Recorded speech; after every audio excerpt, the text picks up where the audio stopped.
medical school, the laws regulating the practice of medicine, the qualifications for you to take the board exam, then the subjects covered by the board exam, ratings in the board exam, and cancellation of license and revocations of license. So, yun yung last na topic natin dito. No? And now we will start with the practice of medicine. So the rights of a physician. So if you practice your craft inherent to it, you also have the rights pertaining thereto. So as a citizen, you also enjoy these rights enjoyed by ordinary citizen and not only doctors or not only physicians.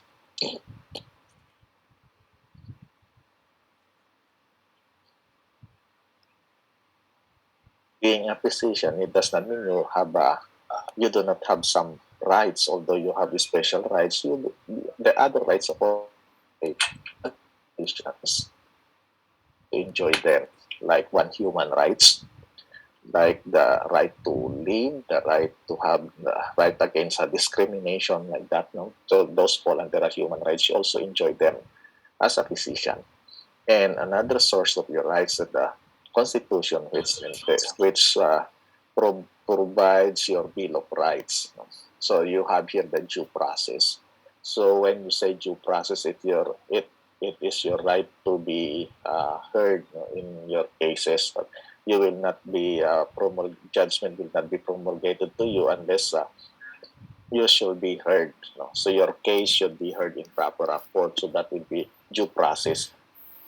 And you have the right to defend for yourself. So when you got sued because of a medical malpractice, that you should exercise your right of due process. That you have to be given time to explain or to answer a complaints against you. Another one, the equal protection rights. So what other doctors enjoy, you also have to enjoy them. Those are equal protection. You should not be deprived of those rights that have been enjoyed by other. So another one that you should be looking to particular is the rights against illegal search and seizures. So illegal search and seizures that you should have. They should be equipped with a search warrant before they are going to search your private properties, like doon sa sasakyan, no, that there is in a checkpoint, there are protocols that has to be observed. In the same way, they cannot just go into your clinic and search a particular medical record and take anything from there without a due process, without a search warrant. No? So that is your right against illegal searches and seizures. Privacy of communication and correspondence should be also guarded. No? So your right of privacy of communication, freedom of speech and expression, you have the right to say and how to express, but that is within also the bounds of law, freedom of speech. Like for example, if a group of doctors will protest against the COVID-19 protocols or practices, then they go to the street, then that is also one of their rights, rights of speech and expression. Right of liberty, the right of liberty of abode and travel, that you have the right to live wherever you want. And if you want to travel, you have also the right to travel. Like if you want to go to other countries to attend convention, that is your right. You want to live in other places in the Philippines, that is also your right, because that is your right of abode. But you may consider that with regards to some contracts wherein if you receive a benefit in your studies, like an agency mm, paid for the expenses of your medical education with a contract that after graduation you have to serve that institution for a certain period of time, it means you have to be with that you have to be with that institution. Like for example, if your contract is 1:2 years, like you studied for 4 years, then you cannot leave that institution for 8 years because the provision 1:2 years. So you cannot go to the US or you cannot go to the other country because you still have to consume that contract that you entered into. No? So it may curtail your liberty of abode and travel. Another one is a right of information. No? So that your right to know whatever is happening in the actually this right of information pertains to your right of what is to know what is happening with regards to government proceedings. Right to form associations. You have the if you want to form a legitimate institution for advancement of your profession, it can be. So you have there the specialty societies, the specialty societies. Excuse me.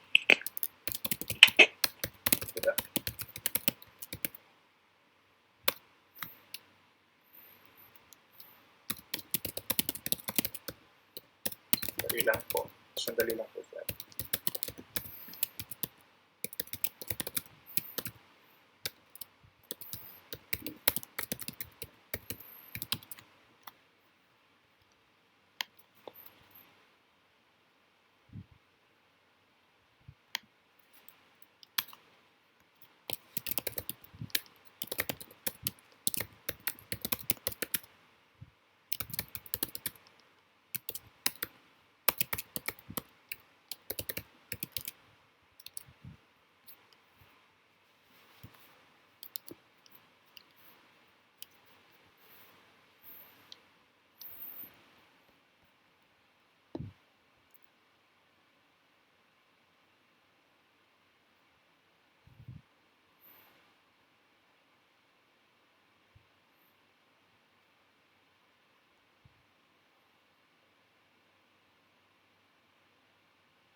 Hello, sorry for the interruption.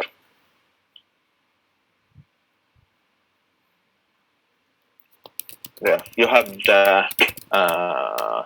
specialty associations, the medical associations, and right to compensation in expropriation cases. No? It does not mean that if you are a physician, you are a richy person. So if they are going to take your property for public purpose, then it is your right to be paid for the amount of your property that has been taken. So it is your right. No? It is not given for free. And free access to courts if you are not if you do not have a budget to file a case against someone, you will not be deprived of obtaining justice. So you have there your right also to free access to courts. So they provided uh, some offices that will help you with that, like the PAO, the Public Attorney's Office. So you can go there; those are free, and you also have your Miranda rights. If you got arrested, you have the right to remain silent. You have the right to have your counsel of your own choice, and your right to know these rights. That is the composition of your Miranda rights. No? So being a daughter, you may not escape with being arrested. No? Like if you, like one, I know a case wherein a surgeon examined a patient alone inside his clinic. Then he he palpated the breast and the genital of the woman, which is not part of the complaint of the woman. Then the patient ran out of the clinic, and he went to the police station and filing sexual harassment against that doctor. When the police arrived, the doctor is not in his clinic where the patient was evaluated. So they went to the other registered clinic of the doctor where he was arrested. So when you were arrested in that scene, so you have the right to remain silent. You have the right to have a counsel of your own choice, and that is your right to be informed of these rights. This is very technical because this is one of the avenues of a defense of those who are arrested in, especially if they are if they are uh, now under the custody of police and under investigation. Their defense is I was not informed about these rights. So yun ang lagi nilang sinasabi. So if you are not informed of these rights, then it will invalidate all the procedures that has been done to you. So you have said something, then afterwards you will retract what you have told, and you will tell them that I am not right, I am not informed of my right to remain silent. So that may now be a problem. No? So another one, these are the rights inherent to the practice of medicine. These are your rights as an ordinary citizen. Now, being a physician, if you are in the practice of medicine, this goes with the profession. They are inherent rights to the practice of medicine. You have the right to choose your patient. So if you do not like to see patients with some category, then that is your right. So you say right to choose patient, it should be on an ethical way. No? And your parameters of refusing a patient should be within the bounds of your conscience. Like for example, that falls that the case of that patient does not fall under your specialty. So you feel that you are inadequate intellectually to manage that case of your patient, then you have the right to choose. You have the right to refuse.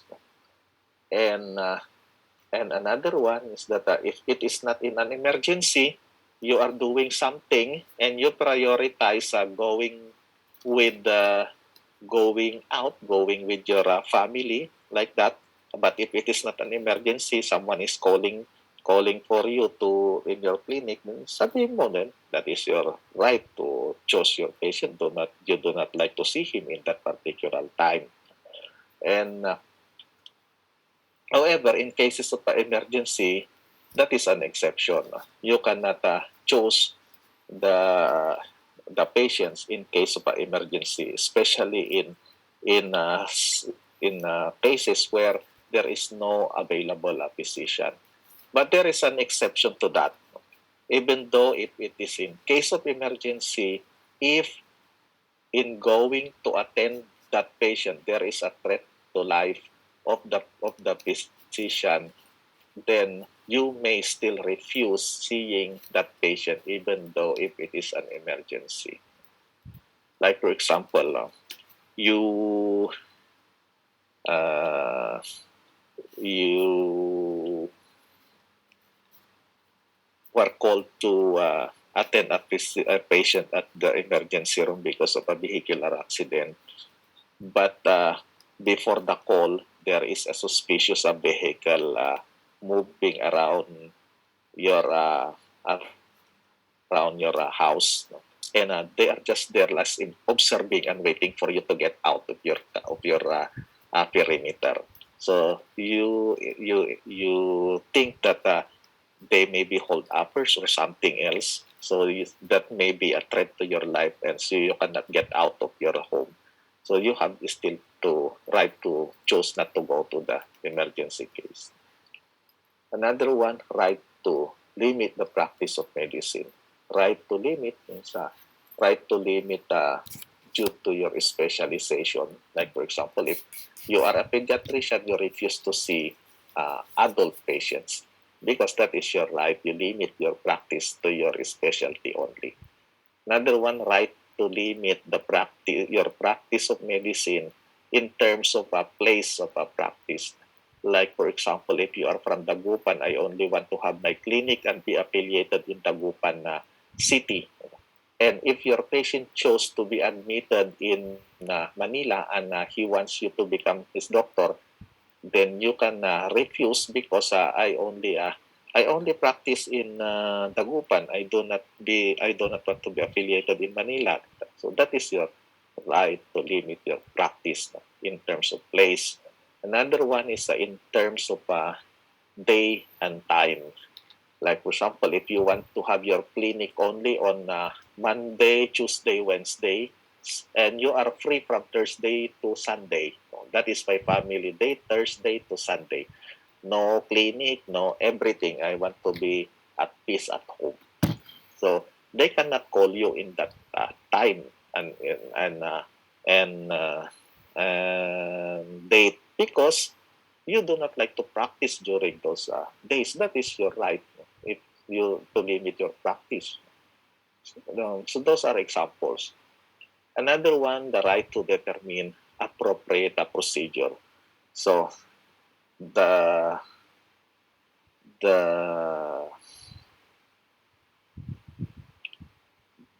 the physician has the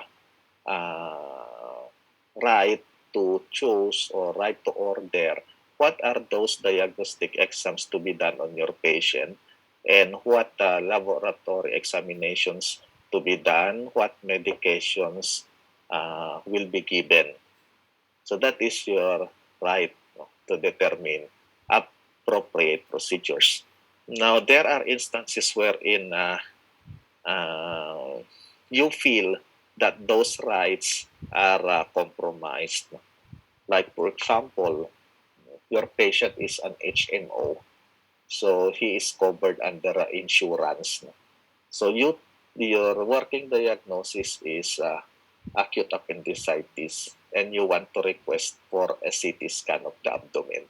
Now, in their protocol, CT scan is not covered under the plan for appendicitis in the patient. So they will not pay that extra procedure or they will not allow that CT scan to be done.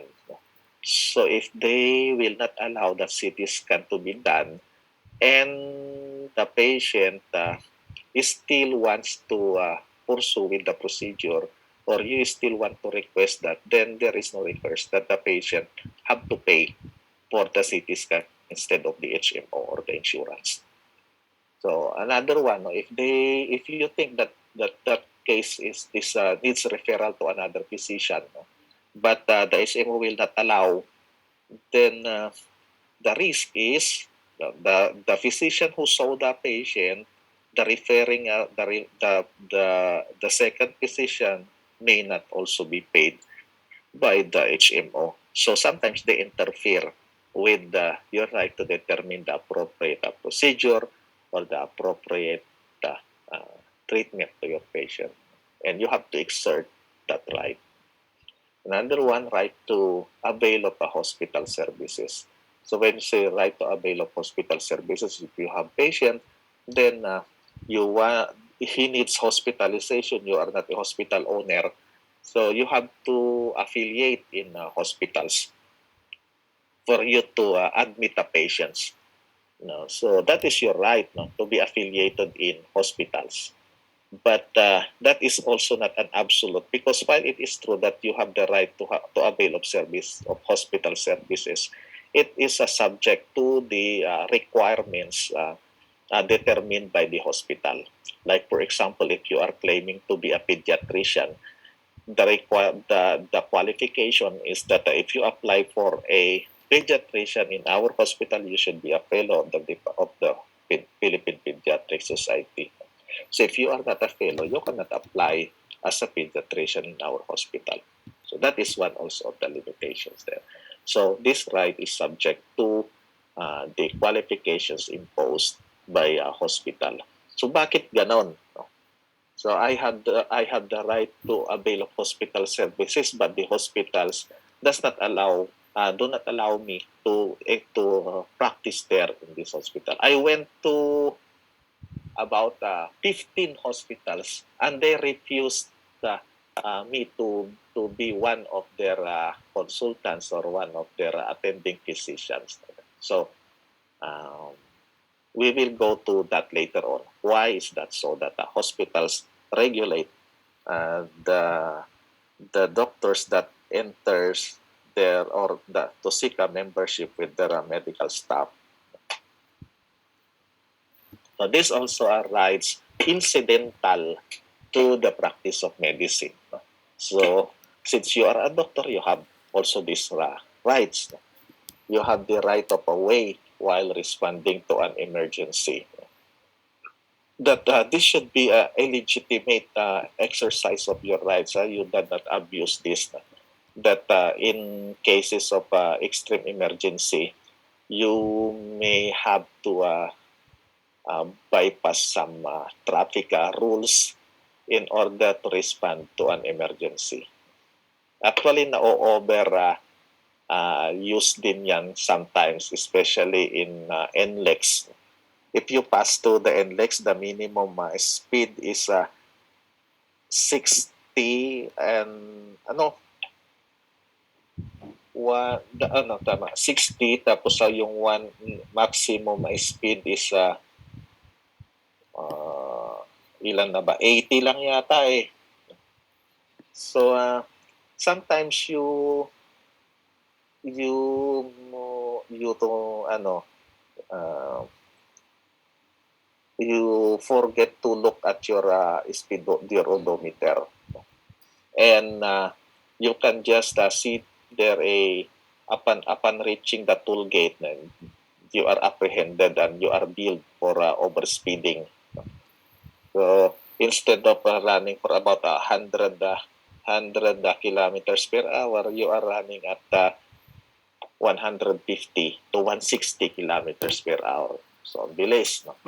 So your defense would be, I'm a medical doctor, I am in a hurry to reach Dagupan.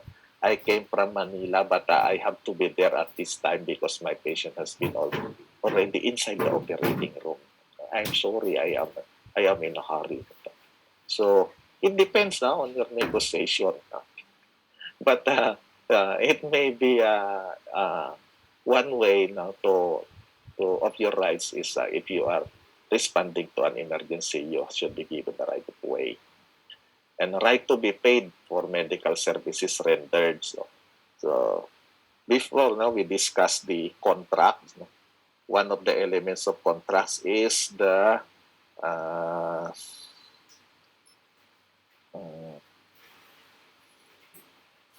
consent,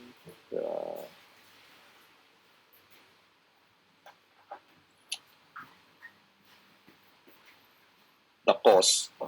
So you are rendering services to your patient, and the equivalent of that is that you should be paid for the services that you render. So you shall be paid by providing a service. Now, if they did not pay your services, actually you can file a case for a collection of sum of money against them. But di ba parang hindi maganda. It is not good to look at if you are a physician filing a lawsuit just to collect uh, your medical services rendered to your patient. But actually, that is your right, the right to be paid for medical services. So when the patient died, still you have to collect medical services fee, because your contract is to render service, not the outcome of your procedure or not the outcome of your service. So do not be misled with that if the patient died, your professional fee is already waived. No, that is not the case. You still have to be paid with your medical services. But out of humanitarian, if you want to give them discount, then you may. But that is your right. But even though the outcome is bad, you should still be paid with your medical services. The right to membership to medical societies. So again, this is also subject to the qualifications imposed by medical societies. Like for example, if you are a physician, then you have to be a member. You want to be a member of the Philippine Medical Association, the Pangasinan Medical Society. Then you can be then subject to their rules that if you will not pay your dues, you will be deleted as member. So you have to comply with the rules imposed by the medical societies. The right of exemption from execution of instruments and libraries. This right of exemption from execution of instruments and libraries that if you are a physician, you have also your equipment that you use in the practice of medicine. Like if you are an internist, you have your stethoscope, you have your mura lang yan pag stethoscope. So you have your ECG machine. So hindi pa rin masyadong mahal pag meron kang ECG machine. Now, paano kung meron ka ng, if you already have some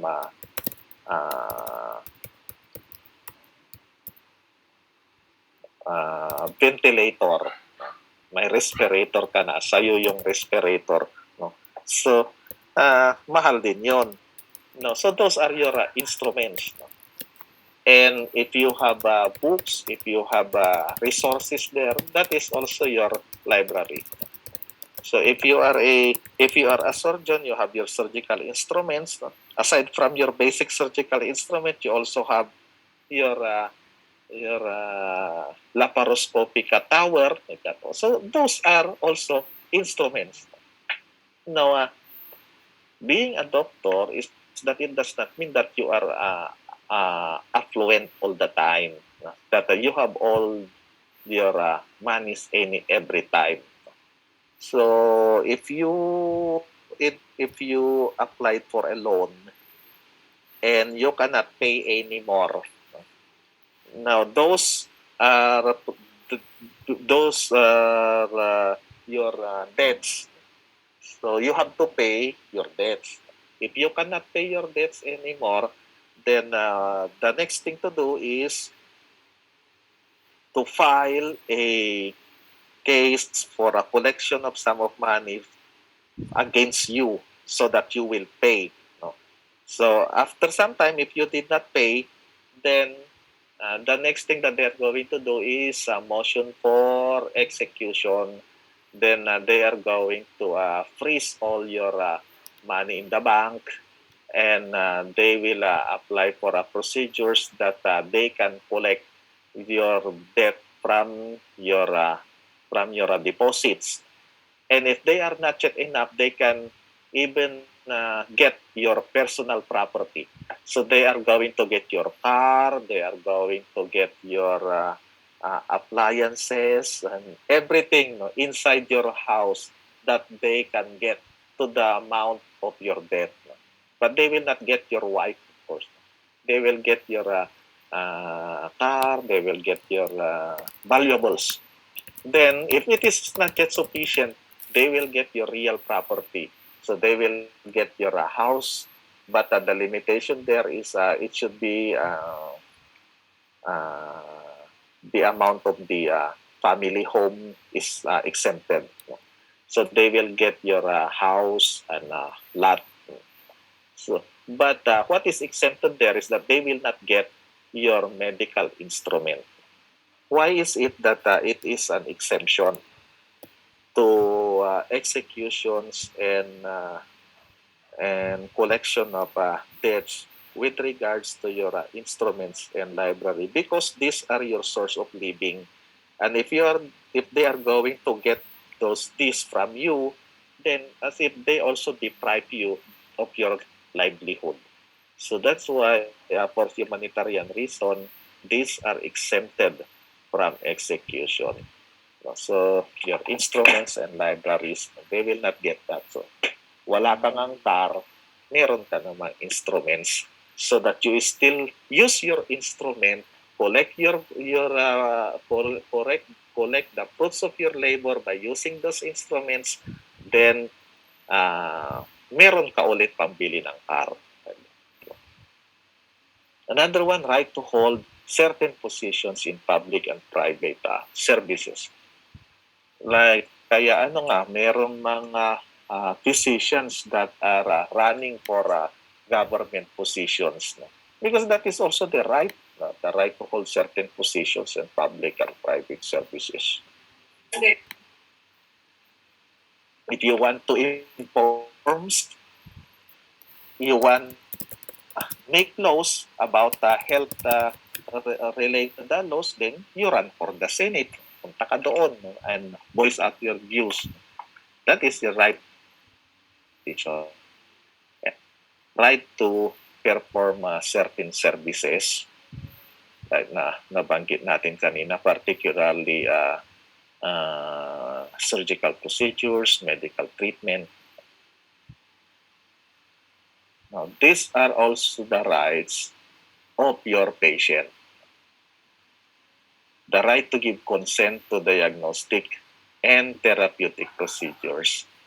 It entails also the right to refuse the diagnostic and treatment procedures. The right to religious belief, the right to privacy, the right to disclosure of information, right to confidential information. And they also have the right to choose physicians. If you have the right to choose patients, you also have the right to choose physicians. They have the right to give consent, so meaning all your diagnostic procedures should be properly explained and ask a consent, especially not only diagnostic procedures, but even treatment like giving drugs that will have a significant complications, or surgical procedures. Then the right to religious belief. So you advise them to avoid eating. Patient refuse to eat meat and pork due to religious belief. Then you should also have to observe that right. Do not prescribe foods containing pork. The right to privacy. This is required in the hospitals. So rooms, there are hospitals that you cannot see patients' name outside their room. Before they put the patient's name in a patient directory for everybody to see. If you go to the nurse station, you can see the room number and the patient occupying that room. Now it is now against their right of privacy. So you cannot see there the names of the patient anymore. If you go to the hospital, you can only see the initials of your patient. No.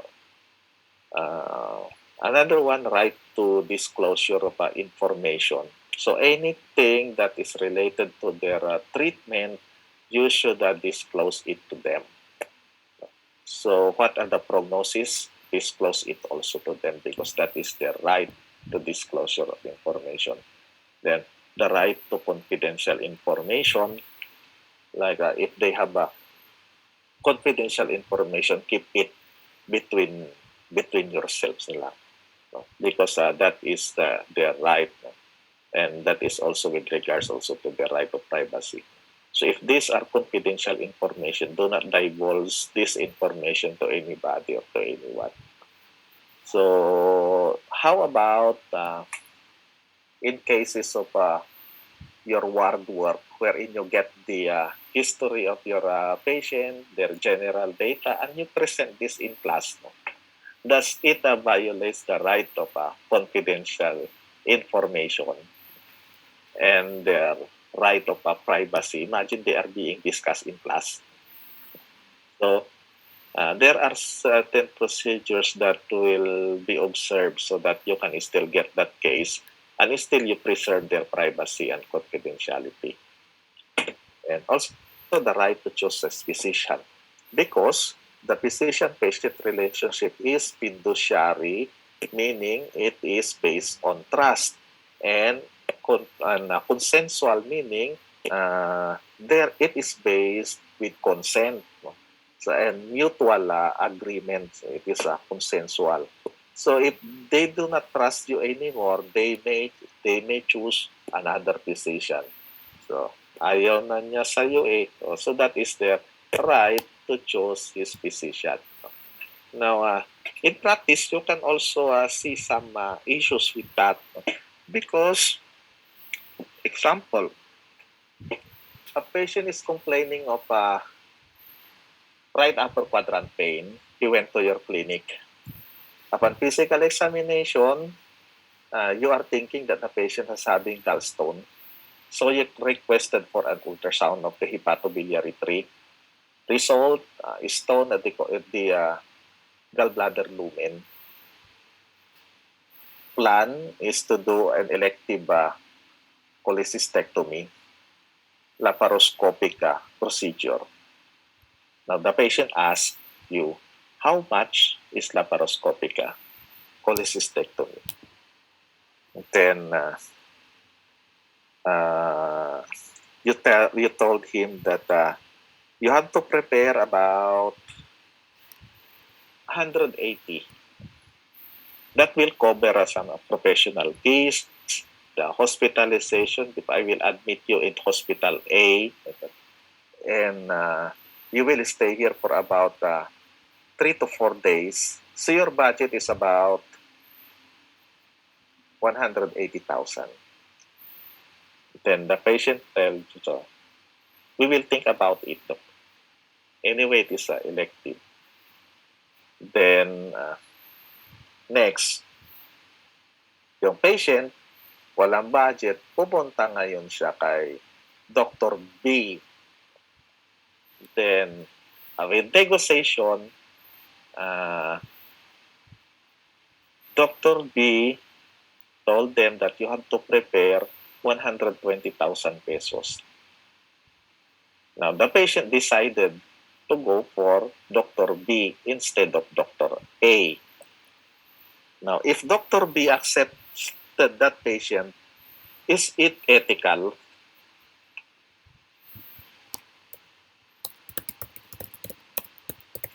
Being he is the patient of a Dr. A and Dr. B is the second doctor, is it ethical to accept that patient?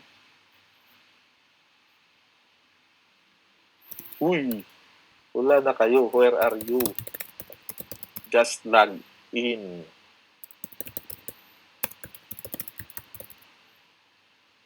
Hello, do I still have student? Yes po, Doc. meron pa pala kasi kung ayaw niyo nang makinig, sabihin niyo tigil na tayo. So is it ethical for Dr. B to accept that patient?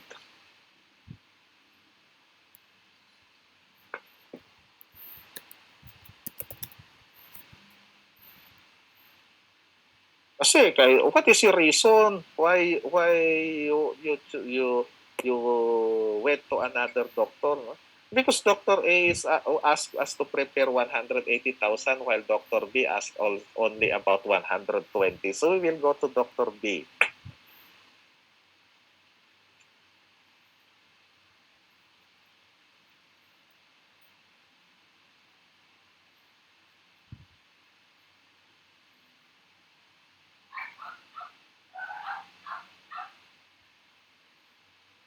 No, it depends on the practice, no, of and conduct of Dr.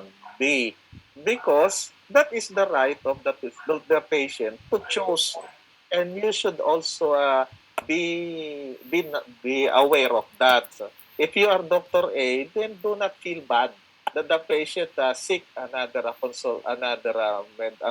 doctor regarding their condition. No? But if you are Dr. B, no, you have to tell them that you have to tell your previous physician, since you are under their care, you have to tell him that you are transferring to another doctor and state your reason why. And as much as possible, no, do not admit anymore that patient to where Dr. A is planning to admit your patient. No? Like for example, you admit him to the same hospital as with Dr. A. And therefore, that is unethical for you. No? So the a better way is that, but we will I will not admit you on that same hospital, because chances are if I will admit you on that hospital, also the same amount of expenses. And if you have difficulty uh, have with your budget, then we will find another hospital that will have lesser charges for that procedure. Yun ang sasabihin mo. Do not go to the same hospital. Otherwise, that will be unethical. No? Imagine that Dr. A one time is conducting his rounds, then suddenly they saw you there, the bed, operated by someone. No? So that is also bad. No? So you should also have to inform your doctor about your plans. So another one, right of treatment, right to refuse necessary treatment. So how about the right of treatment? Like for example, no, right of treatment is patient is on ventilator, no, but using oxygen, the ventilator uses a voluminous oxygen. After 5 days, you cannot pay anymore the ventilator. So what will happen? No? Are they going to remove you from the ventilator because you cannot pay the ventilator already? No? You will be shifted to ambubagging. No? How about your right of treatment? No? That is the patient's right, the right of treatment. No? Actually, you cannot remove the patient from the ventilator. No? That is very unethical. No? That is a problem, no? In the hospital setting if you are managing a hospital. Because what will you do to that patient? You cannot remove them from the ventilator. But they cannot pay you about the use of that ventilator. So, anyway, that's patient's rights. You are bound to respect that patient's right.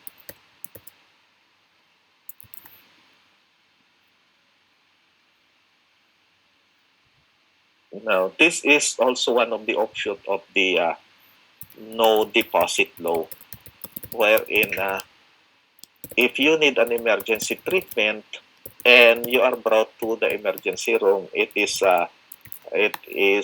prohibited by law to ask for a deposit before you will be admitted, or no, before they will render before they will render medical services to ask you for a deposit or to ask you to pay first before doing the emergency procedure.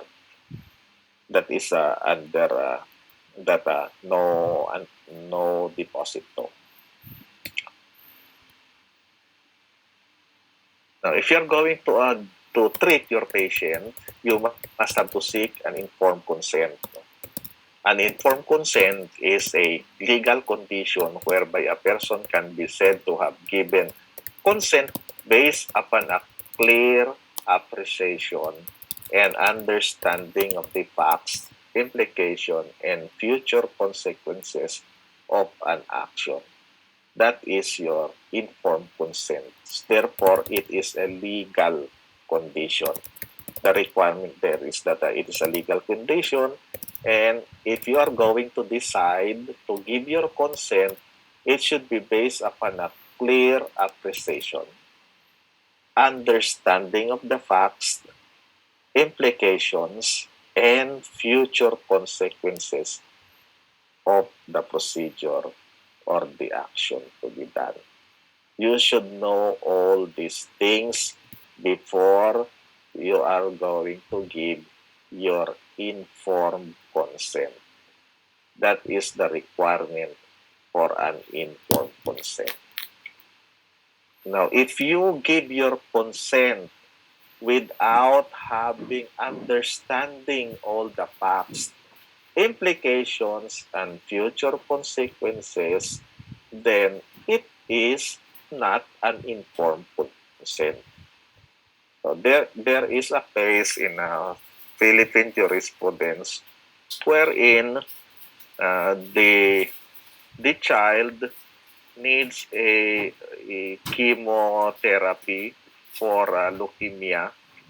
So the physician explained the treatment to the parents, and when they ask something, the physician, I do not know the particular question, but the physician told them that those are usual. Then they gave their consent. And afterwards, after receiving the treatment, the patient developed complications which the physician failed to disclose to the parents. And the parent argued that if they have learned these complications, they might not have given their consent. So they sued the physician for not for failure to disclose those conditions, and that is due to informed consent. And the court decided in favor of the parents of the child. So be very careful with that, no? So this is the subject of informed consent, non-consensual physical contact, and non-consensual medical treatment and procedure. So therefore, if you are going to examine your patient, no, so that is if they did not refuse, that is a consensual. No? But for a non-consensual, it means that if you are going to do a procedure and you are going to examine this, particularly their private parts, no, you should have to seek an informed consent. No? Otherwise, you might be charged for violating their privacy, no, by doing your physical examination. The physical examination is a physical contact. And medical treatment and procedure, because not all treatment and procedures are complication-free. There are some complications that may arise, and this should be disclosed to your patient before taking a consent. So these are instances wherein no consent is needed. These are landmark cases in foreign jurisprudence. No? If the patient is unconscious or temporarily incapacitated, and there is a need of emergency treatment, then no consent is needed for the emergency treatment. So Yun yung kailangan. No? Since it is emergency and the patient is unconscious, then you have to proceed with the emergency treatment. Now, the patient is unconscious, but there is no emergency treatment. That is not allowed. So you have to do a consent. You may avoid the consent in cases of extreme emergency, but if there is no emergency, you have to postpone this procedure and ask for a consent. In this patient, the patient in 1948, the mode of anesthesia for delivering by cesarean section was a GA. So the patient was unconscious, and this is a high risk of pregnancy. So the OB-GYN opted to perform bilateral tubal ligation on this patient, thinking that if this patient be pregnant again, then the patient may die of complications of pregnancy. So he decided to do a bilateral tubal ligation when the patient was unconscious. The procedure was not discussed prior to the cesarean section. So this is not allowed. So the court decided in favor of the patient.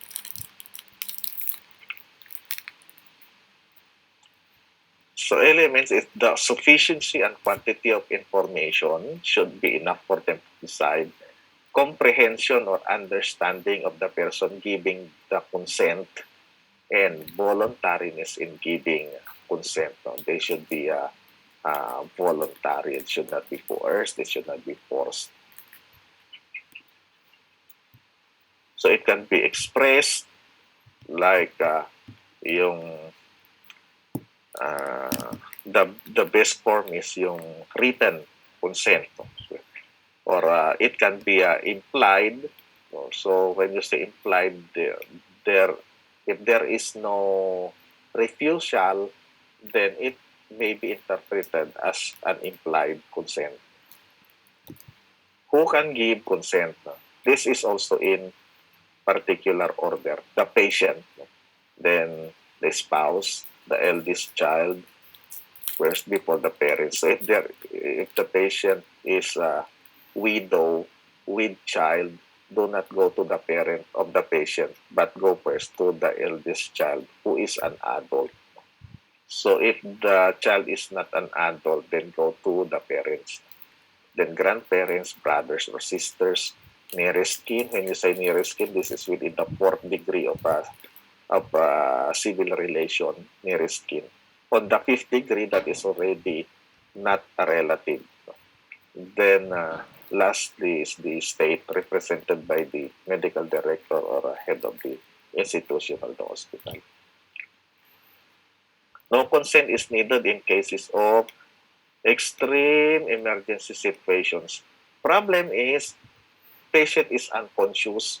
It is an emergency situation.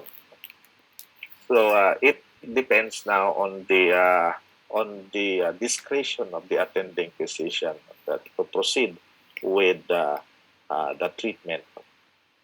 When the law requires a medical or surgical procedure to be done, like if you are pleading for insanity as a defense, the court orders a medical examination for you to determine whether you are mentally incapacitated or not. Then you cannot refuse because that is required.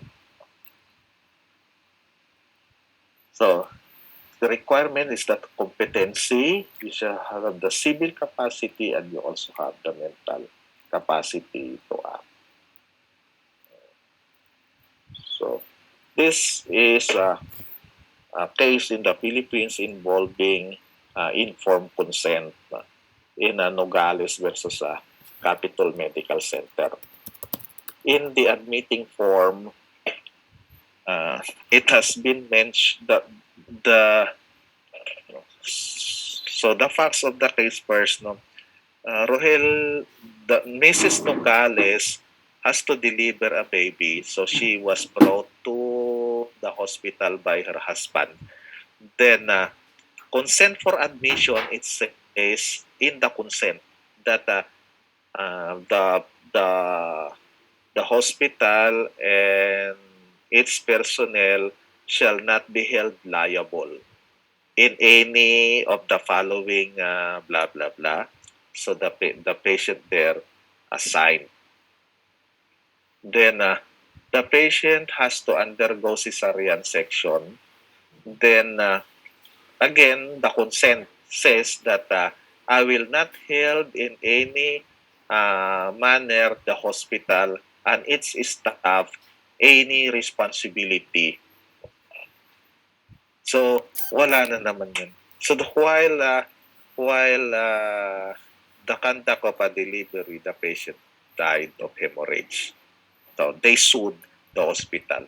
The defense of the hospital is that in your consent, you signed there that you are not going to hold the hospital liable for such conditions. So the court ruled that that consent is invalid because it is against public policy and public morals. In cases of attendance of negligence, then it is not possible that no one should be responsible for such negligent act. So therefore, that consent was not valid. So still, they proceed to award damages against the Capital Medical Center and the physician. So they paid Nogales in that case. That is based on informed consent. So for physician, nature of a physician patient relationship. So this is if you're a patient in your clinic seeking medical services, agreed to provide medical services to a particular patient. Now you have a perfected contract. Now you have a physician-patient relationship.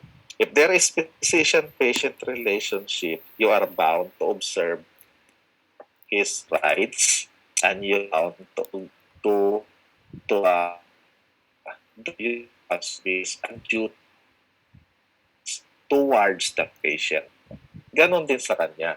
He is bound to perform his duties and responsibilities as a patient, his duties to everything, and his duties to give you all the information that you need in order to render the appropriate treatment. So that is your physician-patient relationship. It is based on trust. Because if you do not trust anyone, you will not give all your personal information to him. And how can they render appropriate treatment if you withheld information to them? So it is based on trust.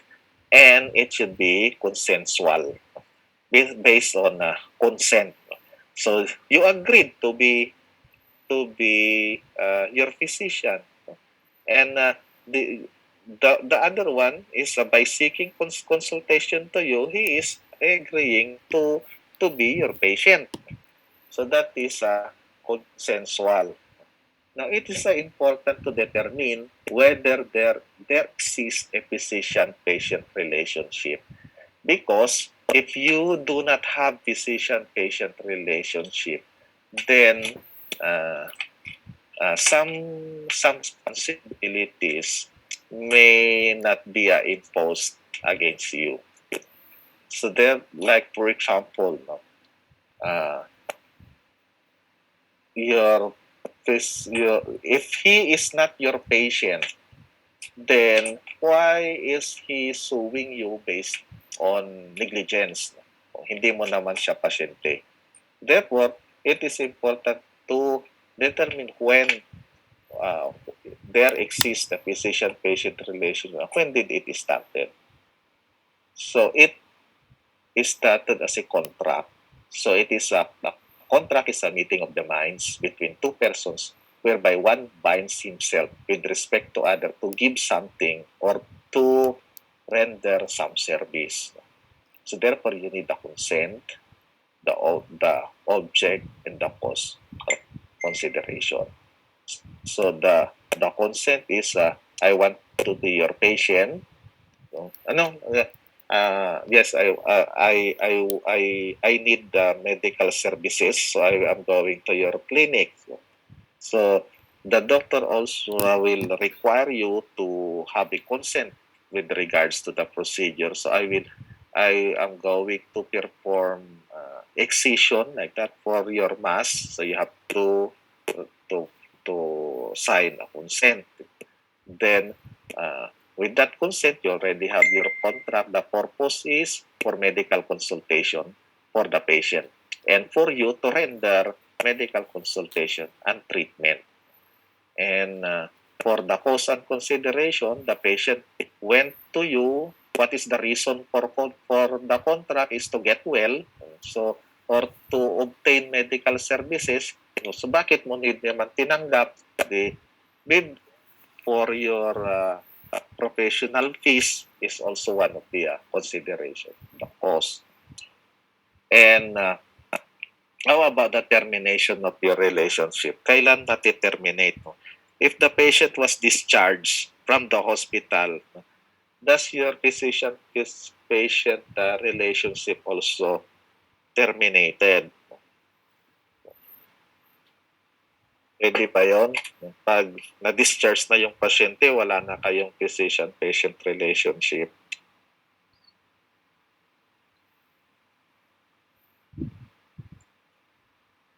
No, I think it depends if may follow-up pa rin po.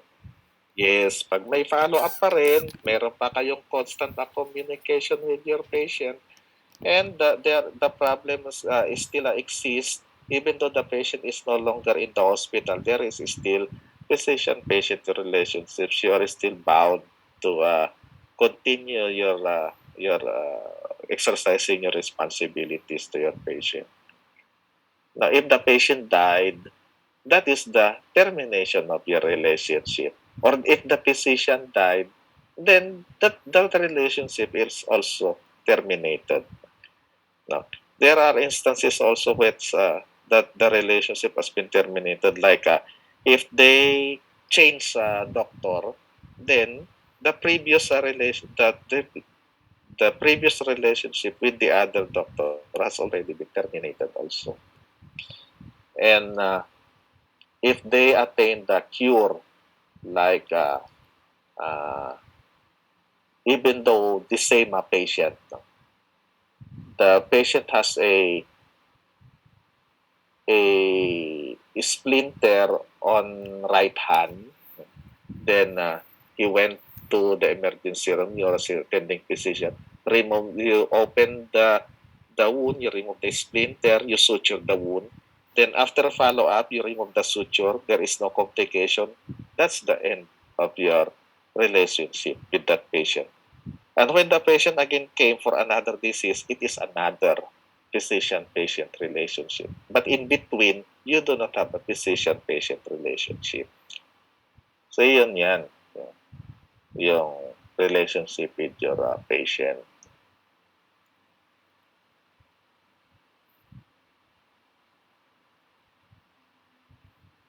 So by rendering a service, you have the right to collect fees from your services that you render. So one is these are the types of fees: like simple contractual fee, retainer fee, contingent fee, commission or fee splitting, or a dichotomous fee, or a straight fee, or a package deal agreement. So example of a simple contractual fee. And then we will go to cholecystectomy again. So my professional fee for doing a lap cholecystectomy is like, for example, 20,000 pesos. 20,000 pesos for me. Another for the anesthesiologist, another for the assistant. So if I am going to operate on you for a laparoscopic cholecystectomy, I will charge the 20,000 plus my daily rounds. When the patient went home, then they charge that professional fee, then plus your daily rounds. That is simple contractual fee.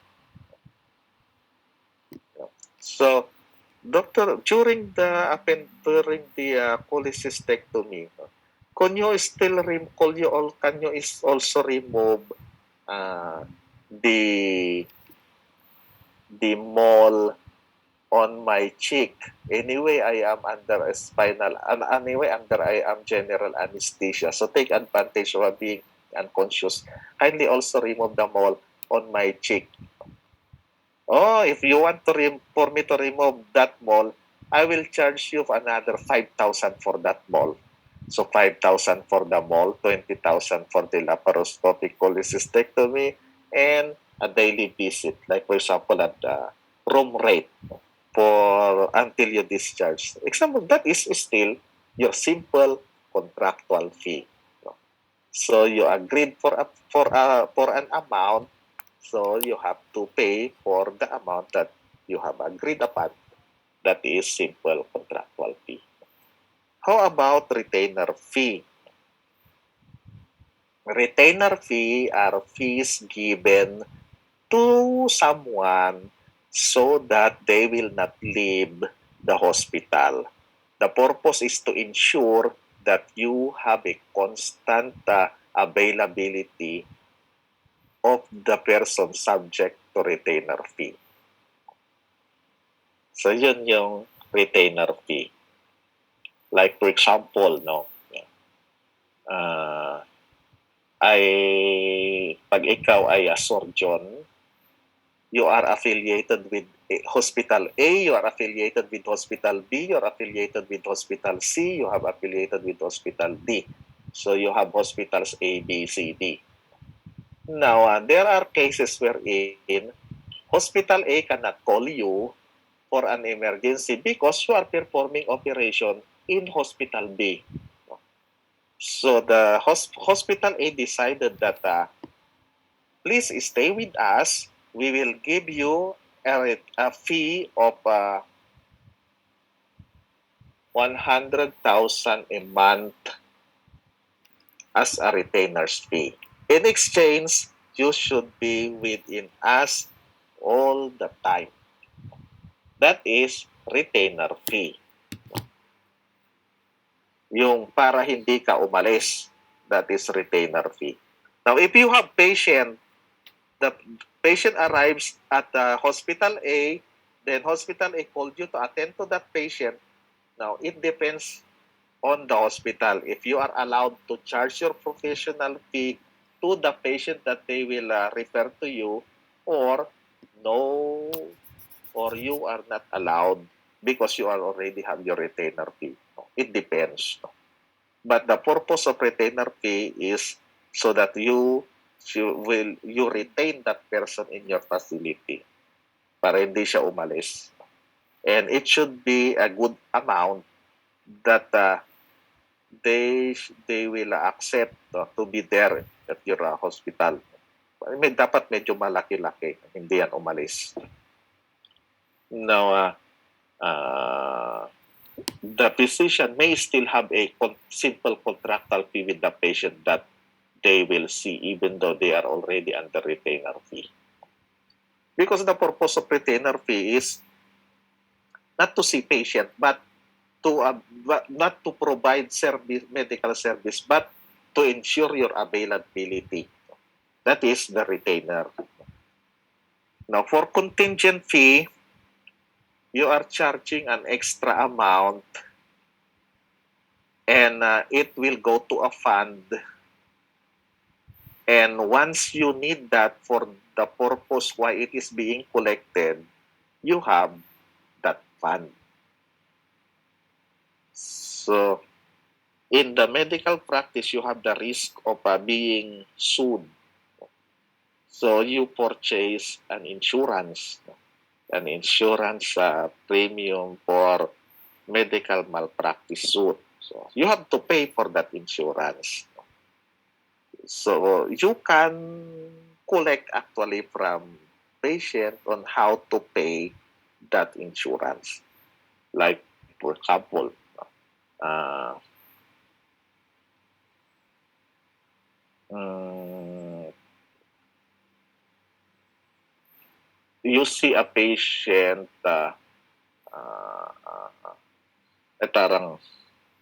parang, mali. I'm sorry. You have the risk of getting a sued, no? Now, if you are sued, no, you also have to incur expenses.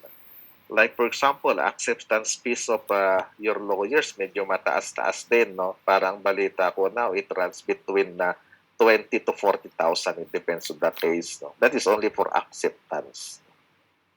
So, there is a risk for you to be sued. Now, if you have where will you get that if you do not have a malpractice insurance? No? Wala, no? If you get sued, saan ka kukuha ng pambayad? No? So, every time that you see a patient, no, aside from your professional fee, you charge there a contingent fee of about 10% of your professional fee. Parang ganon. No? So, if your professional fee actually for your simple contractual fee is 10,000 plus 10% contingent fee or contingent fund, that is 1,000. So the total amount of professional fee is 11,000. No? 10,000 contractual, 1,000 contingent fee. Saan pupunta yung contingent fee? To your fund. No? And when the time comes that you need that for that purpose, no, you will get that fund to pay for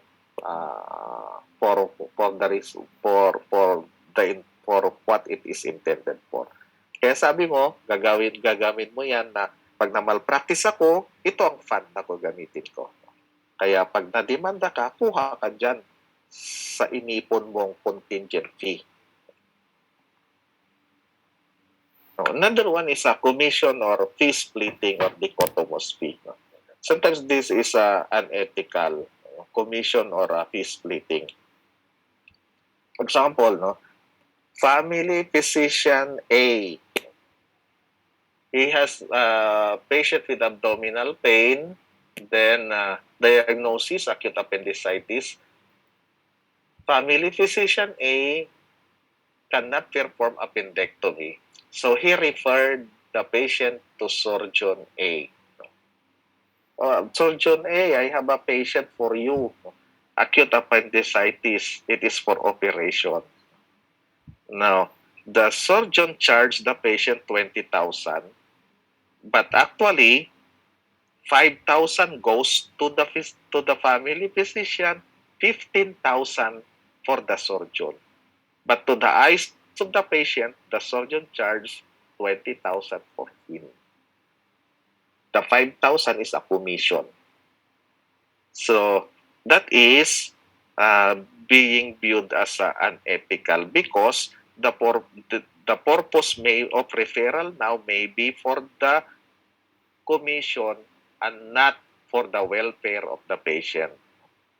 Because if surgeon A is not available and surgeon B is is only there, no, nandun lang naman siya. So wala since A is not available, his family physician gave the case to surgeon B, and after collecting the professional fee, 12,000 retains to the surgeon, 7,000 ang binigay niya sa family med. No? Sa tingin niyo, kanino na magre-refer yung family med? Doon siya kay surgeon B. So that may be unethical because it is driven by the amount of the commission fee. How about a straight fee package deal? Ito naririnig nyo yan palagi. Straight fee or package deal agreement. Straight fee is that mag-opera ka ng cholecystectomy. Amount about 120. Open cholecystectomy. No, everything is there. Yan. So, the doctor will collect the 120 from the patient. Then, inadmit niya sa hospital. Upon discharge, the patient will not pay the hospital anymore. Instead, the doctor will pay the hospital because he is the one who collected the money from the patient. Kaya nga siya, package deal. No? So if the actual cost is more than 120, then lugi yung doktor. But if the cost is only about 80,000, kumita na yung doktor sa PF niya, kumita pa siya sa excess payment by the patient ng 40,000. So it may also be unethical because instead of providing good quality medications, if you are thinking of your profit, no? So why select some costly medications to your patient? Di wala kang kikitain. No? So that is the disadvantage also of that package deal agreement. And it may also be viewed as unethical. So those are your medical fees. I think it's already 5 o'clock and some of you have classes.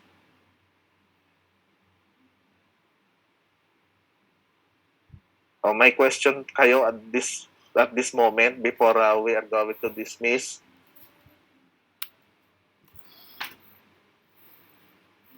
We still have 10 minutes. Question. For example, a patient comes to the hospital to have an operation to remove his gallbladder or any operation na lang, doc. But is it too expensive, like 200,000? No. Yes, of course, it is expensive since it includes hospital fee. But doctor, my question is, for example, one surgeon doctor on that hospital talk to that patient that I can do the operation all by myself in my clinic 100K only because the doctor made this since it is less expensive. And that whole 100K will be taken by the surgeon as a whole without any fee coming from the hospital. Pwede po ba yun as long as na okay sa consent ng patient? Hindi ko makuha. Actually, I cannot understand the question.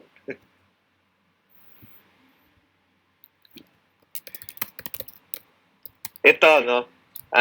Balikan ko na lang later on yun. Another one is here, yung with regards to health card. Doctor, question po, how about in patients who use health card? I heard po that MDs cannot give their rate. It is the card's decision on how much they'll give daw po. Yes, actually that is correct. No? Before you are going to enter a contract with an HMO, there is a rate. No? That the consultation fee for outpatient is 450 pesos per consultation. And if you are a member of the AMO fee or a member of a medical society, then your rate is 600 pesos per consultation. You cannot charge 700, you cannot charge lower than that. That is the rate. So you will not collect money from your patient, you will bill the patient to the HMO and the HMO will give you the payment. When a disadvantage, no, patient goes to your clinic, non-HMO, you render medical consultation. Before the patient go out of your clinic, he will pay your secretary. But for HMO, after doing consultation, the patient goes out of your clinic without paying, your secretary will prepare the bill, submit it to the HMO office, and you will get paid after minimum of 60 days. But in reality, you will wait for your professional fee for that 600 pesos months after doing consultation with your patient. Another one, HMO patient, rate for appendectomy is 110 pesos per RUV unit. So the unit for appendectomy is 150 units. So 150 units times 110 pesos. Magkano yon? 150 times 110. compute 150 times 110 equals your professional fee 16,500. Now, 16,500 for an appendectomy congestive stage, you perform the appendectomy for 45 minutes. The patient is stayed at the hospital for 3 days. That is, you get 16,500. Now, another patient, suppurative appendicitis, with adhesions, retrocecal appendix, you perform the operation for 2 hours. The patient is stayed there for 1 week. Then, the operation performed is still appendectomy. Alangan namang may iba ka pang procedure doon, appendectomy. So, the same 110 times 150, the same amount. Do you think fair yun? Wherein that should more effort, then therefore it should have also be more expensive because of more effort. But you are not allowed to extra bill your patient because that is your contract with the HMO. So before entering a contract with the HMO, you have to read all those provisions. If you do not like that contract, then do not enter with that HMO. Ako pinipili ko na HMO po. Because there are HMOs that will allow you to charge. There are also HMOs that will prevent you from charging.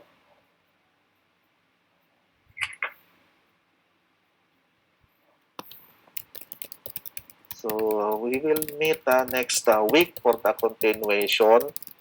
When we will discuss malpractice, then you will appreciate these topics na pag pumunta tayo sa medical malpractice. Kagaya kanina, if you have the right to be affiliated in the hospital and avail of services, why does the hospital refuse refuse your application to be affiliated? Bakit?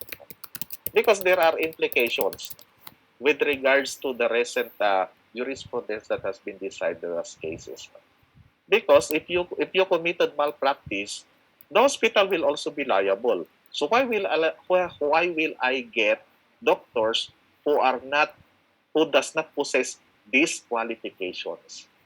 Because if they fail in their patients, we will be also implicated, and we will also be sued by that patient because of that doctor. So we will screen our doctors to be affiliated in our hospital. Yun ang sasabihin nila. So, okay. Next meeting na lang tayo. It's already 4:55. By the way, kailan finals ninyo? May isa pa tayong meeting before the finals, di ba? Paki-check ka. Check na lang po namin ulit yung syllabus po doon. Paki-check nga. Alam ko, bago mag-Christmas break yung finals. So may natitira tayong, I think, 1 or 2 meetings prior to the final exam.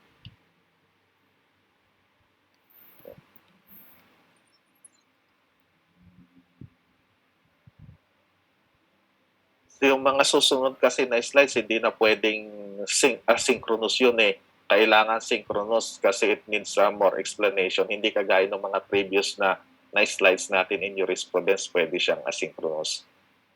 Kaya we have to meet.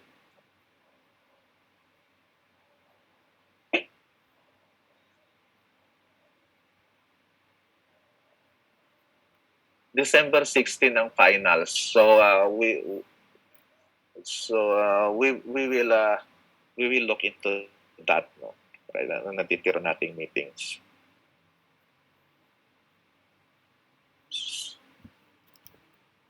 Tama nga, dalawa nga. So we still have December 2 and 9, and your finals will be on the 16th.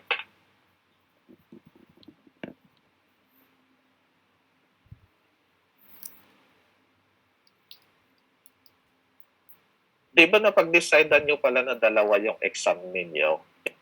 Yes po, Doc. based po sa poll last time. Oo. Gusto nyo bang magkaroon ng separate separate na make-up is a schedule for the exam on medical jurisprudence, yung midway lang niya? Or minsanan na siya sa finals, two separate sets? Para minsanan din review nyo.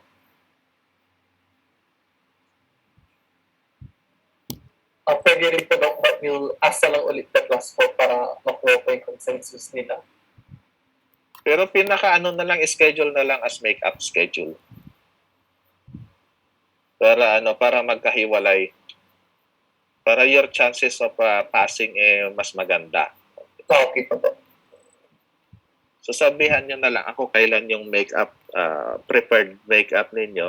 Ang scope ng exam is until doon sa physician's right. Sa exam nyo, physician's right and onwards, hindi na siya kasama. Sa exam na una. Sa finals na ito mas kasama.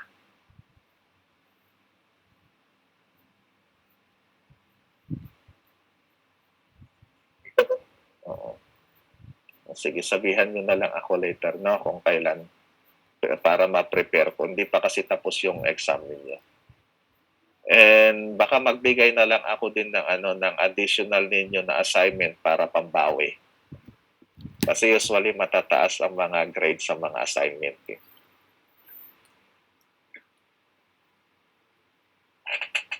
So okay na. So thank you very much. You may leave na sa Zoom. Okay po po. Okay.